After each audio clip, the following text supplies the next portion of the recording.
It's hard to believe that such things still happens these days. I thought vaguely about it in the narrow hallway of my apartment. There was a thick envelope on the small show box. Inside it was payoff money. I had a girlfriend. Her name was Michelle. She was the only daughter of the chairman of the Johnson General Hospital, one of the largest hospitals in town. Last night, I proposed to Michelle. And this is the result. Suddenly, Michelle's father showed up at my apartment and looked at me as if I were trash and said, "I won't let my daughter marry an uneducated loser." And then, saying it's payoff money, he left a thick envelope on the table. Michelle seems to have had her cell phone taken away by her father, so I can't get in touch with her. Just like that, my relationship with Michelle abruptly ended. My name is Rick, and I turned 32 this year. Currently, I'm the vice president of a gaming company I started with a friend. There were a lot of ups and downs to get here, but I believe everything has been a learning experience for me. Deep in my heart, there are things that I've yet to fully come to terms with. My father passed away when I was young, and my mother raised me on her own.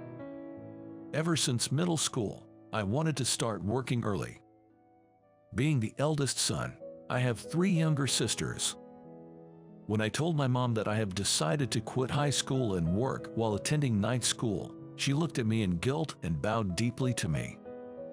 It wasn't that I loved studying, but telling her about the night school was more of an excuse to make her understand. I remember feeling humbled when she bowed so deeply. Together, my mom and I supported our family, ensuring my sisters could follow their desired paths. That gave me a lot of confidence. In the end, I kept working at a florist that I'd been part of since my part-time days. That's when I first met Michelle. I think I was 25 and she was 22. Every Monday and Thursday afternoon, she would come into the shop to buy fresh flowers. She never bought large bouquets. Just a few stems, and then she'd leave. We'd exchange a few words every time. Little by little, I found myself drawn to her shy and modest character. Michelle is the kind of girl you don't often see these days, with a quiet, reserved, and pure demeanor. Even someone as thick-skinned as me could immediately tell from the way she carried herself that she came from a good upbringing. On Valentine's Day, when she gave me chocolates, I realized for the first time that she had feelings for me. I asked her out right then and there. Our relationship was smooth sailing, never had an argument. Life was hectic for me. Being invited to co-found a business by a friend might have been a contributing factor. The only time Michelle and I could really meet was on Sundays. With my sisters still in school and tuition fees to pay, I didn't have a lot of money for myself. Our dates were mostly in the park. Every time, Michelle would bring along homemade lunch, and we'd idly spend our time in the park. I loved that. After dating for a year, I mustered up the courage to propose to her. I felt that if Michelle stays by my side for the rest of my life, I could push myself many times harder. I couldn't afford a ring worth 3 months of my salary and got her a cheaper one, but Michelle cried tears of joy after she saw it. She kept repeating, "Thank you." I swore I'd make her happy, but by the next morning, I felt like I'd been thrown into hell. The last time I saw Michelle, she had a tear-streaked face from crying with happiness. Our time together ended right there. Starting today, we have a few new recruits coming in. I was approached by HR as soon as I arrived at the office. The company had grown unimaginably since its inception, with almost 30 employees. After my heartbreak, I got seriously involved in a startup with a friend. He founded a gaming company. I've always loved games, and after seeing a game I created, he approached me to co-found the company. I dedicated myself to this job. The company grew rapidly in no time. Now, we're focusing on nurturing esports talents. My current job involves scouting esports players. It's quite a fulfilling job. Many young folks aspire to be professional esports players, but taking that first step can be challenging.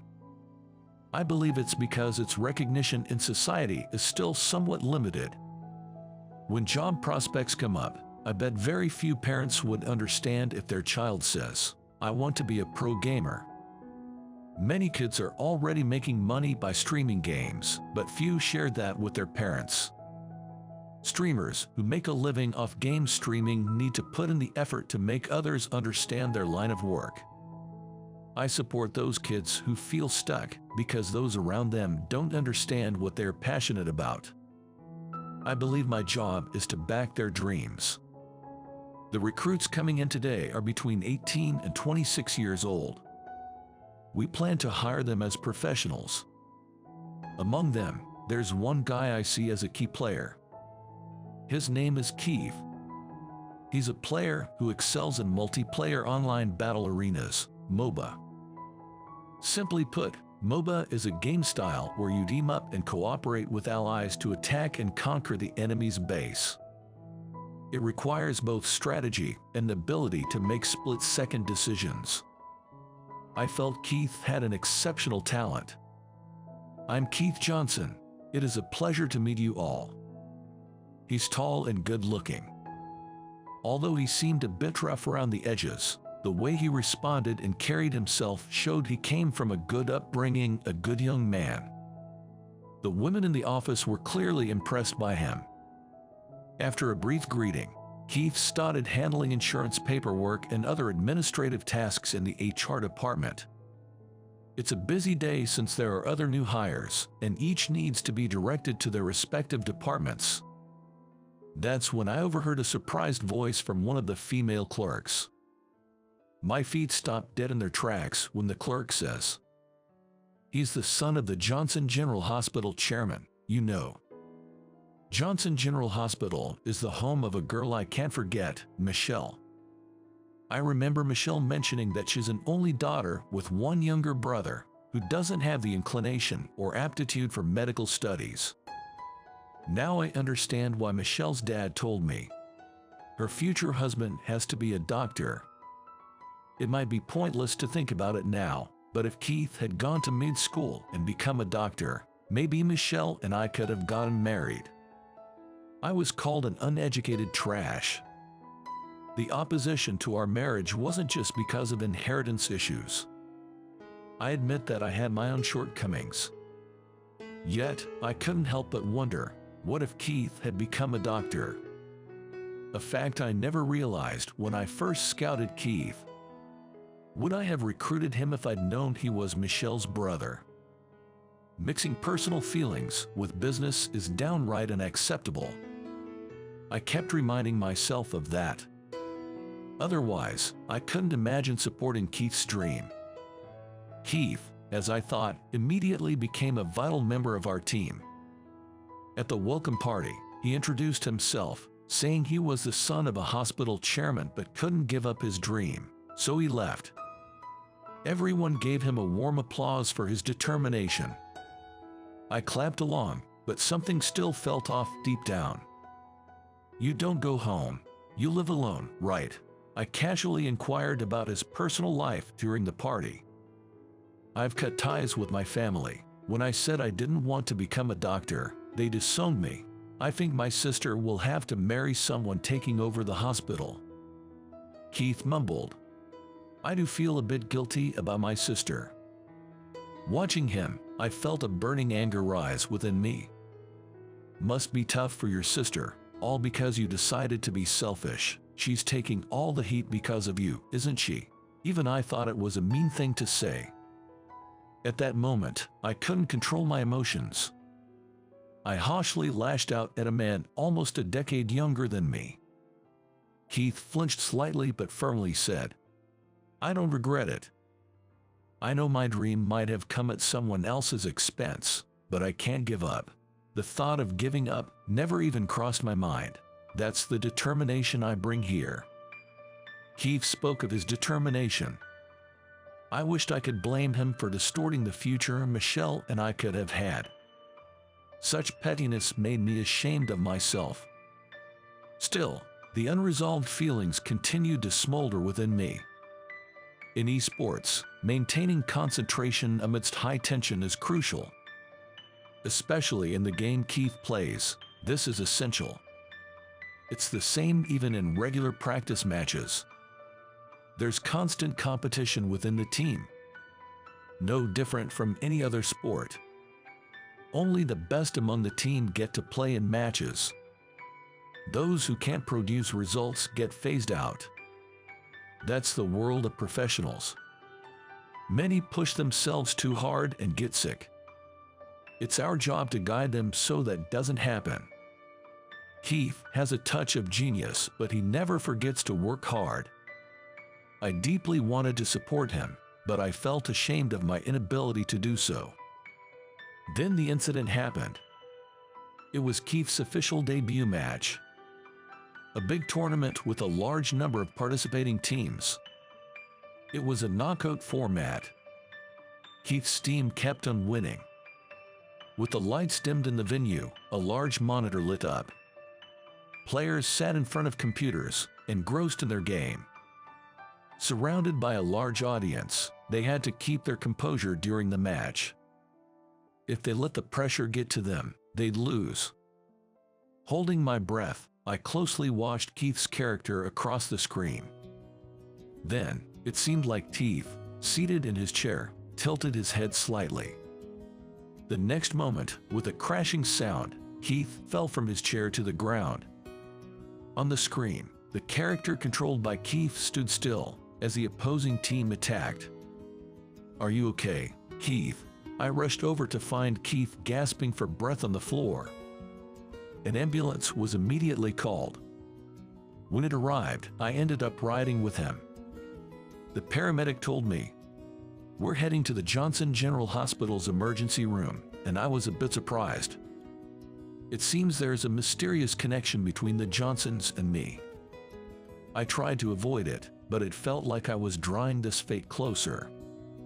I felt uneasy. When he was brought into the emergency room, I waited outside the treatment room. Suddenly, I heard the sound of hurried footsteps approaching down the hallway. I didn't want to assume, but I couldn't help but feel tense. My suspicions were confirmed. It was Michelle, now grown into a mature woman. She walked toward me with a pale face. She must have been taught not to run in the hospital corridors since she was a child. A frustrated frown creased her forehead. "You're from Keith's company, right? Where's Keith? How's Keith doing?" she said, looking at the treatment room's door, completely unaware of my presence. She was looking at the door and didn't notice me at all. She was clearly worried about her younger brother and seemed too preoccupied to notice anything else. I felt bad for Keith, but my heart raced more for Michelle. "He just went into treatment room," I managed to answer, and Michelle's slender shoulders shuddered. Then, with great force, she turned to me. Her wide eyes looked as if they could overflow with tears, staring deep into mine. "Is it, Rick?" Her voice trembled as she asked. I nodded confidently in response. "It's been a while. Who would have thought we'd meet like this?" Michelle looked like she was about to burst into tears any moment. I was frozen, not knowing what to do. The tension between us was broken by the nurse's invitation. "Please come in." Normally, only family would be allowed in. "Can I come in too? I'm really worried." When I asked Michelle, she gave a small nod in agreement. Keith was lying in bed with an IV drip. He looked much better, which was a bit relieving. "Doctor, how's he doing? Is he going to be okay?" Michelle, clutching the hem of my jacket, looked up with concern. I spoke up on her behalf, addressing the doctor. The doctor said, "He's overworked, probably pushed himself too hard. Lack of sleep, not eating right, gaming all night, I suppose." The decision was to keep him overnight for observation. We both felt relieved that it wasn't more serious. The patient himself, Keith, was soundly asleep. "I'll go grab some things he'll need for the overnight stay." Thinking Michelle should stay by Keith's side, I made the offer. "Could you? Thank you so much." To reassure Michelle, I grinned and said, "Leave it to me." Seeing that, Michelle's face softened a little. That's when it happened. Suddenly, the treatment room door was flung open. The loud bang startled everyone inside, including the nurses. Keith, always causing trouble, entering with a loud shout, was Dr. Johnson in a white coat. He was Michelle and Keith's father. He was, without a doubt, my archenemy. And overworking. After all that talk and leaving the house like that, should have listened to me and become a doctor. He grabbed Keith's collar and started shaking him. The nurses rushed to intervene.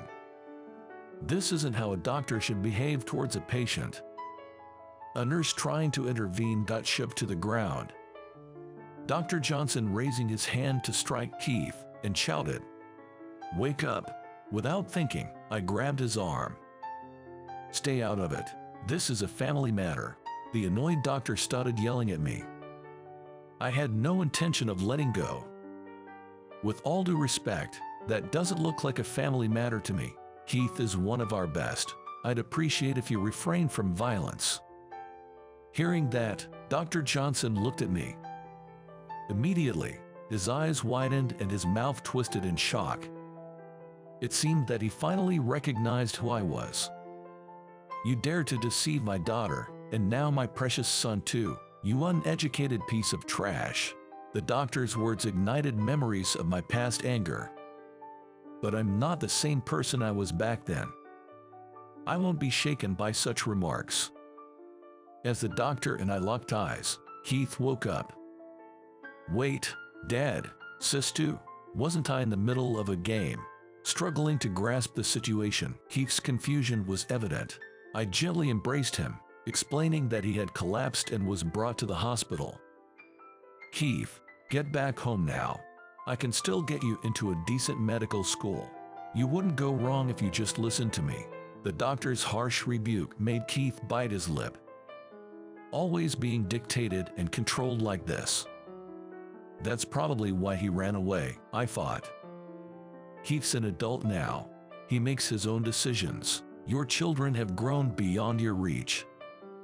I positioned myself between Keith and the doctor, shielding both Michelle and Keith. The doctor, face filled with anger, grabbed at my collar. "You seem rather bold now. You can't hide that you quickly bailed out on my daughter with that payoff money." Michelle gasped and said, "What?" from behind me. "That money was returned to you ages ago." I replied with a provocative smirk. The doctor shouted, "You're lying. Dad, aren't you familiar with Rick's company? They've been generously donating every year." Keith's voice reflected his growing impatience. What are you talking about? Donations? Every year? You can't be serious."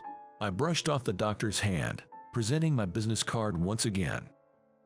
Recognizing the company name, the doctor's confidence wavered. "I donated that money immediately. Why would I keep it? I always intended to come back for Michelle one day." I spilled out the promise I'd held deep in my heart. The promise that always suppressing my feelings, deceiving even myself. But I can't do that anymore. My life has always been intertwined with Michelle's. Today, our unexpected reunion made those feelings come flooding back. I've been making donations to Johnson General Hospital under my company name.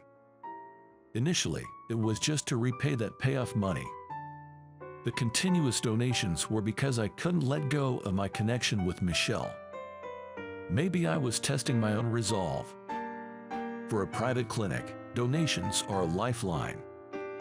Staring intently at my card, the doctor suddenly changed his demeanor. "If only you'd said so. My apologies for the misunderstanding. We're always grateful for your support. Please keep it coming." His demeanor had shifted completely. He seemed nonchalant but was oddly ingratiating. He's probably afraid I'd get upset and stop the donations. "Well, I'll leave the rest to you." With that, he made a hasty exit, leaving us all dumbfounded. The rest of us were just left in shock. Both the attending physician and the nurses had surprised looks on their faces due to the sudden change in the doctor's behavior. "Well then, Keith, you will be admitted for the night. Remember, managing one's health is part of a professional's job.